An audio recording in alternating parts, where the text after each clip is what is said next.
Evening. My name is Susan Smierick.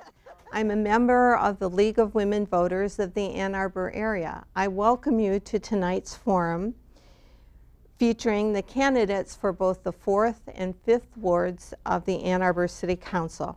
The candidates will be on the primary election on Tuesday, August 8th. We are broadcasting this evening from the studios of the CTN in Ann Arbor. The League of Women Voters is pleased to be sponsoring these forums. The League is a nonpartisan grassroots organization that does not sponsor candidates or parties, but we do take stands on issues we've studied. One of the League's important goals is to assist voters in making informed choices at the polls, and thus we bring you tonight's forum. The League wishes to acknowledge and thank Ann Arbor voters for the many questions they submitted. For this primary, we received 88 questions, which is more than we've received for any other forum. In addition, we wish to thank League members, CTN, the Civ City Initiative, and a group of Ann Arbor Pioneer High School students for spreading the word about contributing questions for these forums. We are grateful and wish to applaud your civic commitment. Volunteers from the League of Women Voters are facilitating tonight's forum. Our moderator this evening is Jeffrey Smierick, who will explain the process from here. Thank you, Susan. And now it's my honor to introduce the two candidates for the Ann Arbor City Council from Ward 4, Mr. Jack Eaton and Mr. Jamie Majera. Thank you, candidates. The forum today will have this format. Each candidate will have an opening statement of up to 1 minute. Each candidate will have a closing statement of up to 2 minutes. In between, the moderator will ask the questions which came from the Ann Arbor community. Each candidate will have 90 seconds to respond to a question. At appropriate time, the timers will hold up their paddles with amounts of time remaining, and then finally a stop sign. And candidates, of course, please stop when indicated so that we all will have an opportunity to participate. The order of speaking was determined by a drawing before we began. Opening first will be Mr. Jack Eaton. First with a closing statement will also be Jack Eaton. Our timers are League members Mona Waltz and Mike McGregor. We're ready for your opening statement, Mr. Eaton. Thank you. Thank you to the League of Women Voters for hosting this forum. Thank you to my opponent for both running and for participating in the forum. I especially want to thank everyone who's taking the time to watch this. I'm Jack Eaton, and it's been my privilege to represent the 4th Ward on Ann Arbor City Council since 2013. When I first ran for council, I promised to focus on improving our basic services and maintaining our essential infrastructure. I promised to represent the common sense point of view of 4th Ward residents. I've kept those promises. During my 2 terms in office, the city has made great strides towards catching up on our long neglected infrastructure. I've co-sponsored more than 40 resolutions, most of which were approved with majority support of my colleagues. I believe that democracy works best with a variety of points of view. I'm not always in the majority, but I have had a real impact on the discussion at council. I ask you for your support so that I may continue my work on council. Please vote for me, Jack Eaton, on August 8th. Thank you, Mr. Eaton. And now your opening statement, Mr. Majera. I'd like to thank the League of Women Voters. I'd like to thank, in particular, the students at Pioneer who got involved in getting people to submit questions, and thank you to all the people who submitted questions. 88 is a great number. And thank you to all of the viewers here. My name is Jamie McGarrett, as it's been said, and I'm a 27-year resident of Ann Arbor. And I've been involved in the community in a variety of ways, community organizations, trying to bring an ethic of transparency and resilience and efficiency to the different groups of which I've worked. And I would like to bring that focus to City Council, and also my decision-making skills, my ability to bring people together and reach consensus on difficult issues. And I think it's really important that people get out and vote on August 8th, and I would appreciate your vote. Thank you. Thank you, Mr. McGarrett. Now to the questions. Mr. Eaton, you get the first question. In May, 100 gallons of sewage spilled into the Huron River near Nichols Arboretum. This is just one of many such incidents in Ann Arbor over the last few years. What is the City of Ann Arbor's role and responsibility in ensuring these sewage spillages do not continue to occur? Well, most of the spillage has occurred in construction zones or in areas where our infrastructure has failed. And so our responsibility is first to make sure that our infrastructure is in good condition.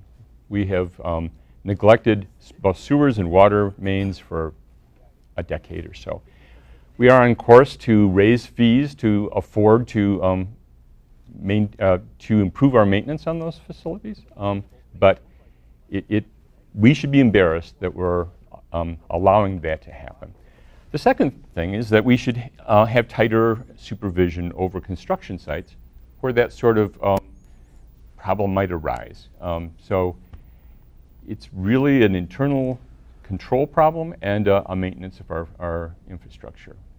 Thank you, Mr. Eaton. And Mr. Majera, the same question to you. What is the city's role and responsibility in ensuring these sewage spillages do not continue to occur?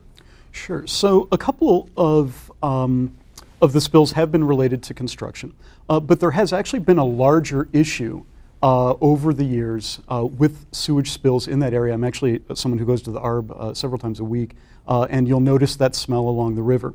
That has to do with some outdated infrastructure and several areas which have not been updated and need to be updated. There's been some work that actually just finished within the past week in the Arb along the drive, which has fixed some of that. We need to address our infrastructure in the short term to prevent these things from happening. But also, we have to have a longer term view because we're going to see more flooding and we're going to see more things related to climate change that are going to impact our water systems. And so I think we have to take a long-term approach, maintaining and updating the infrastructure that's there right now that's been causing that, but also looking at what's coming down the road that we're going to need to address. Thank you, Mr. Majera. And you also had the beginning of the next question. Recently, the Ann Arbor City Council voted 8-3 to indicate how it would allocate revenue from a possible countywide tax to support public safety and mental health services. It's rare for one local government body to give formal feedback to other local bodies, in this case, before the county board even had voted to put a tax proposal on the ballot.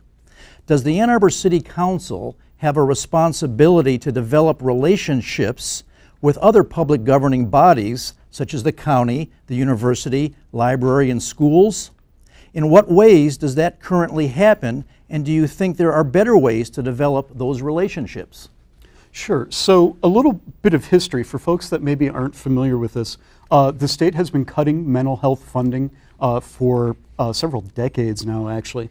And the county is facing a shortfall in terms of that, as well as with some of their public safety services in the regions within the county. I think that we do have a role in communicating with other governments larger. It's called regionalism, and regionalism is something that I think is going to be very key. We're seeing some failings, quite frankly, at the federal level and at the state level of government. And so I think having local municipalities communicating with each other in an official capacity such as that is very important. It should be noted that that resolution was non-binding. That was just a communication of what the city would do should that millage be put on the ballot. And it was a way of being transparent to the county as to what the city would do, and also being transparent to voters and taxpayers so that they would be able to provide feedback ahead of time to shape moving forward how that would go. There's a lot that I think we can do in terms of regionalism, and that's one example of, I think, being efficient and transparent in terms of communication and building up relationships with surrounding municipalities. Thank you, Mr. Majera. Now, Mr. Eaton, the same questions to you. Does the Ann Arbor City Council have a responsibility to develop relationships with other public governing bodies, such as the county, university, library, and schools? In what ways does that currently happen, and do you think there are better ways to develop those relationships? We actually do have relationships with these other bodies.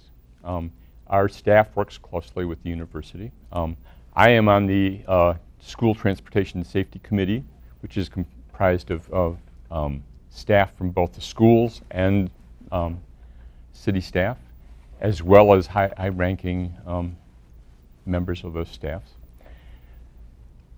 It's essential that we create areas where those efforts to cooperate save everybody money. And I wholeheartedly support that.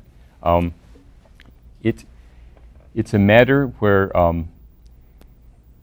we have to be careful about how we approach regionalism, because state law actually sets up methods for forming regional authorities and regional taxing districts.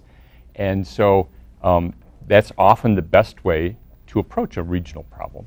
For instance, our regional transportation system, AATA. But everywhere that we can cooperate, it's important that we do. So we share dispatching services. We work closely among our police departments, the sheriff, the city police department, and the University of Michigan Safety Department. So it's important that we continue that effort to cooperate and that we make best use of it. Thank you, Mr. Eaton. And then you get the first shot at this next question. One of the city's main gateways, South State Street, runs through Ward 4. The City of Ann Arbor has completed both a South State Street corridor transportation study and a South State Street corridor plan. What are your priorities for implementing those recommendations? Well, while I appreciate long-term planning, we have to be particularly sensitive to the fact that private property owners have great discretion in what they do with their property. I was proud to follow up on one of the recommendations in our corridor plan, which was that we should extend the Allen Creek Greenway from Stimson and State to the southern edge of town. And by having these planning documents in place, we will be able to take advantage of opportunities that arise as that area develops. That area has significant problems with alternative transportation. I get a variety of complaints about the lack of crosswalks, the lack of good bicycle trails, and so it will be good for us to move on those plans, but I believe that we have to work with the private property owners as they develop their properties. Thank you, Mr. Eaton, and Mr. Majera, to you also. What are your priorities for implementing the recommendations in that South State Street Corridor Transportation Study and the South State Street Corridor Plan? Yeah, I am very supportive of plans like this. I think that we need these templates basically to work from to better design our infrastructure. It avoids situations where, for example, we've seen some construction projects, some development projects where we did something and then a couple years later we had to make a quick change because something came down the pipe that meant we had to rearrange the layout of that area or replace pipes and whatever. So I think that these plans are very important. I would put a significant amount of energy towards working towards these plans. We see that there's this thing called transit-oriented development that a lot of municipalities are talking about. Matter of fact, the Ann Arbor Planning Commission was just talking about this last week. And the idea is to do development along transit corridors, improve the transit, do development along there, and then that allows people to get to their jobs. That allows people to get to places where they can get food. This is fundamental because we want people to enjoy all that Ann Arbor has to offer. And also it has to do, again, with climate change, because transportation is a fundamental aspect of climate change. And we want to minimize our contributions in that area in terms of the carbon emissions. So there is a lot to be done, and it's a big thing that we've bitten off with that, but I very much support those types of projects. Thank you, Mr. Majera. And the first take at the next question goes to you also. The Ann Arbor City Council voted to go forward with the sale of development rights to a private Chicago firm of 360 parking spaces for as long as 50 years on the publicly owned library lot. The Downtown Development Authority, the DDA, is considering plans to raise rates for monthly parking permits and for on-street meters, as well as spending $18 million for additional parking spaces in a downtown structure. How would you have voted on the library lot sale, and why? And what advice would you give to the DDA in cost effectively and equitably managing the city's parking system?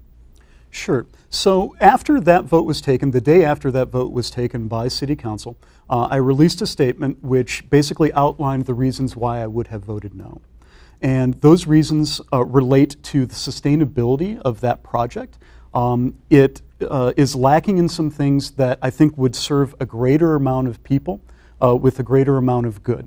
One of the things that I've been critical of is our lack of vertical setbacks and things that could provide terracing to allow sunlight to come in, to prevent wind tunnel effect with large buildings, and to provide space for urban gardens, solar panels, rainwater reuse, and things that make a building truly sustainable, and something that the community can be proud of as an example of our environmental stewardship.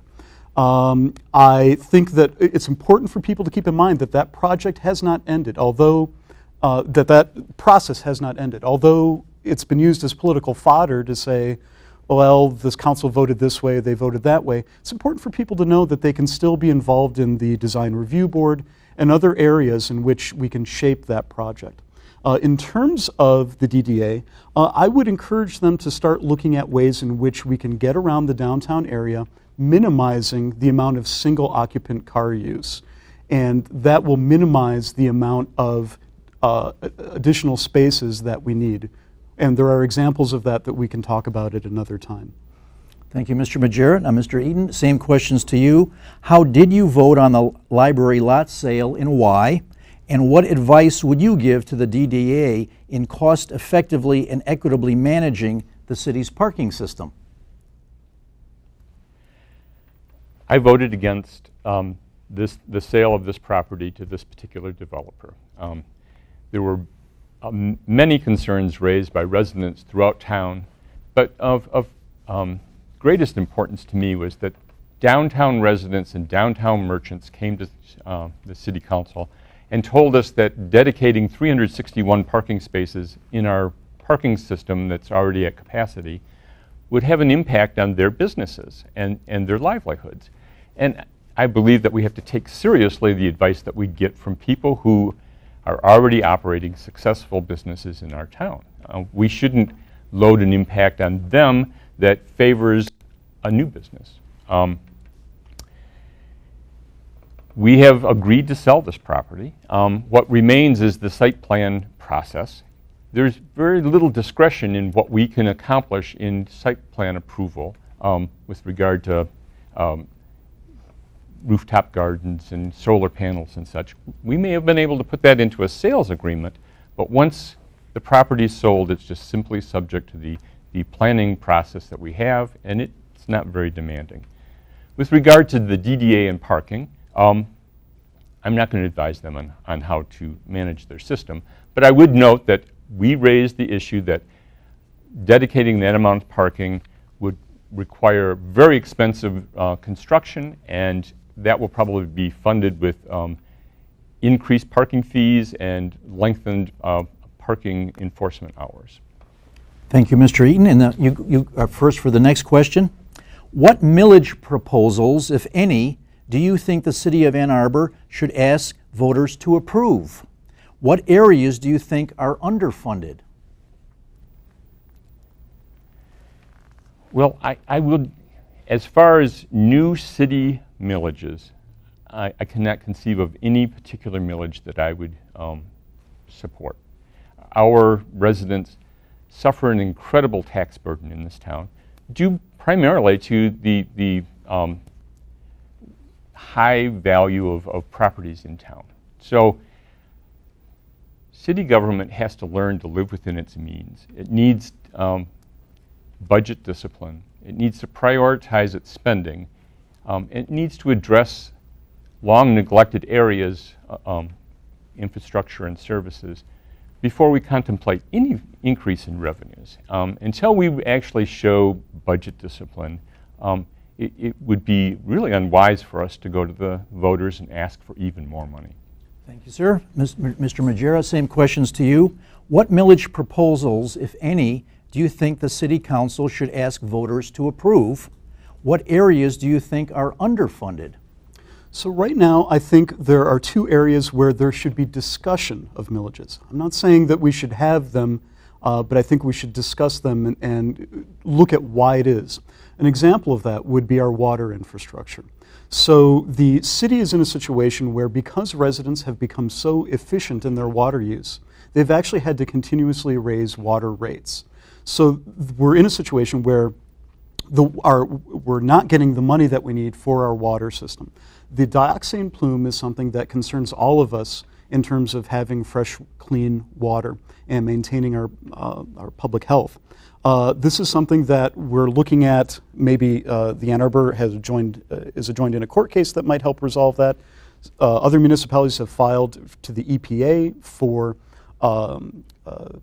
status of a Superfund site. We don't know if either of those are going to work out. It may be necessary to raise funds to manage the dioxane plume ourselves. Another thing is pedestrian safety in roads. It may be necessary to improve our infrastructure to make sure that we are safe and that we are looking towards the future of transportation, to make sure that people can get to their jobs, to make sure that people can get to their necessities, and to make sure that we minimize our contribution to climate change with our carbon footprint. Thank you, Mr. Majera, and thank you, candidates, for answering those questions. We've now come to our closing statements. The first closing statement will be provided by Mr. Eaton. It's 2 minutes. So, Mr. Eaton. Thank you. Again, I want to thank the League of Women Voters for having this forum, and again, thank my opponent for running. It's important that we have a good exchange of ideas. A council member is a policymaker. Anyone can hop onto Google and find interesting ideas or details about something, but a council member's job is to identify the direction we go. The city has excellent staff to do the detail work. So as a council member, I've worked with staff after we identify the priorities that we want. I've demonstrated my ability to listen to and represent the views of Ward 4 constituents. I've worked closely with neighborhoods in Ward 4. I've co-sponsored more than 40 resolutions, most of which have been approved by a majority of council, which demonstrates that I work well with my colleagues. I believe that a council member also needs to show leadership. So when the city withheld information about its train station plans and communications with the Federal Rail Administration, I brought forward a resolution to disclose that information. I believe that residents have the right to know what their government is up to. I also sponsored a resolution to place the issue of the sale of the library lot on the ballot, because petitions that had been circulated to accomplish that had fallen short due to technicalities. Leadership requires a person to speak in defense of our core values. I have a positive vision of our town's future that includes protecting what is good and unique about this town. I've emphasized the common sense priorities of our ward. I believe that City Council can provide excellent services and maintain our infrastructure without raising taxes. Please support me on August 8th. Thank you, Mr. Eaton. And now, Mr. Majera, your closing statement, 2 minutes, sir. Thank you.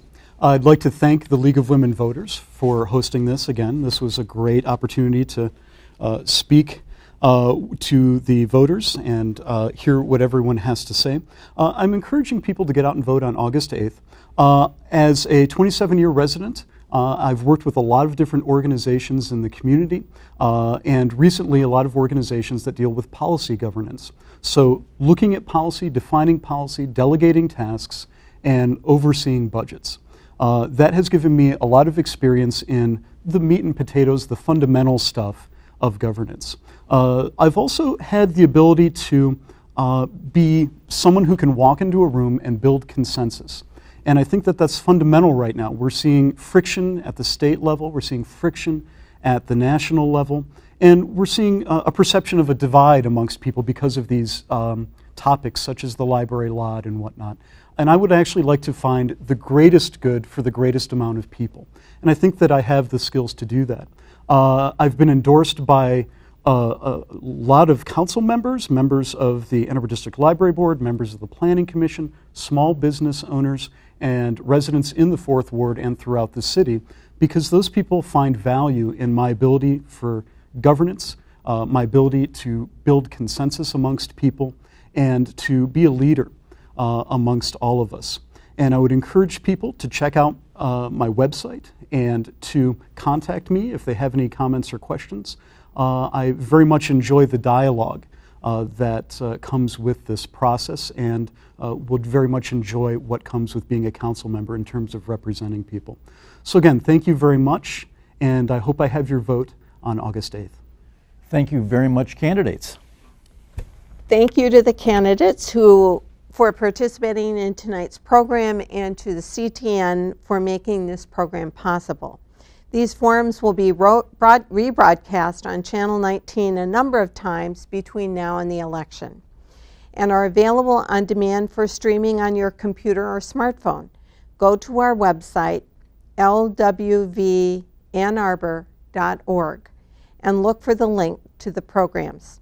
For additional balanced and nonpartisan information on candidates and ballot issues, go to vote411.org and enter your address. There you will find information on the candidates and ballot proposals that will appear on your ballot. Be sure to vote on Tuesday, August 8th. Good night.